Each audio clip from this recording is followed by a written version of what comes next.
Chicken fry ആക്കുന്ന പാനില്ലേ അതിലേക്ക് cut ചെയ്ത് കഴുകി വൃത്തിയാക്കിയ ചിക്കന് 1 കിലോ ഇട്ട് കൊടുക്കുക. അതിലേക്ക് 1 ടീസ്പൂൺ മഞ്ഞൾപ്പൊടി, 2 ടീസ്പൂൺ മുളക് പൊടി, 1 ടീസ്പൂൺ ലെമൺ ജ്യൂസ് ചേർത്തിട്ട് നന്നായിട്ടൊന്ന് മിക്സ് ചെയ്തെടുക്കുക. അതിലേക്ക് 4 ടേബിൾ സ്പൂൺ വെളിച്ചെണ്ണ ഒഴിച്ചിട്ട് നന്നായിട്ടൊന്നുകൂടെ ഒന്ന് മിക്സ് ചെയ്യുക. എന്നിട്ട് അരമണിക്കൂർ ഒന്ന് മസാല പിടിക്കാൻ വെക്കുക. ഇനി ചട്ടി അടുപ്പത്ത് വെച്ചിട്ട് ഇതൊന്ന് ഫ്രൈ ആക്കിയെടുക്കാം. ഫ്രൈ ആക്കിയ ചിക്കൻ ഒരു പാത്രത്തിലേക്ക് മാറ്റിയ ശേഷം ആ ബാക്കിയുള്ള എണ്ണയിലേക്ക്, എണ്ണ ഇല്ലെങ്കിൽ കുറച്ചുകൂടെ എണ്ണ ഒഴിച്ച് കൊടുക്കുക. എന്നിട്ട് 1 ടീസ്പൂൺ വലിയ ജീരകം ഇട്ട് കൊടുക്കുക.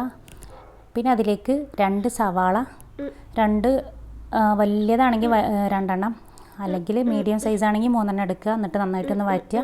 അതിലേക്ക് 2 തക്കാളി അരിഞ്ഞതും 3-4 പച്ചമുളക് കീറിയതും ചേർത്ത് കൊടുക്കുക. പിന്നെ ഇഞ്ചി വെളുത്തുള്ളി ചതച്ചതും പാകത്തിന് ഉപ്പും ചേർത്ത് കൊടുക്കുക.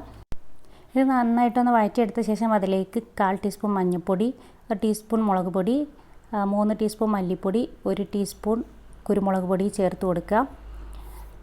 പിന്നെ അതിലേക്ക് 1/2 ടീസ്പൂൺ ഗരം മസാലയും ചേർത്ത് കൊടുത്തിട്ട് നന്നായിട്ടൊന്ന് മിക്സ് ആക്കി എടുക്കാം. ഇനി ഇതൊന്ന് വഴന്ന് വന്ന ശേഷം ഇതിലേക്ക് 1/2 കപ്പ് വെള്ളം ഒഴിച്ചിട്ട് നന്നായിട്ടൊന്ന് തിളപ്പിക്കുക. എന്നിട്ട് ആ വെള്ളമൊക്കെ ഒന്ന് വറ്റി വരുമ്പം അതിലേക്ക് നമ്മൾ ഫ്രൈ ആക്കിയ ചിക്കൻ ഇട്ട് കൊടുക്കുക. എന്നിട്ട് നന്നായിട്ടൊന്ന് മിക്സ് ആക്കി എടുക്കുക. ഇതിൻ്റെ മുകളിലേക്ക് കുറച്ച് മല്ലിയില കൂടെ ഇട്ട് കൊടുക്കുക. അടിപൊളി ടേസ്റ്റുള്ള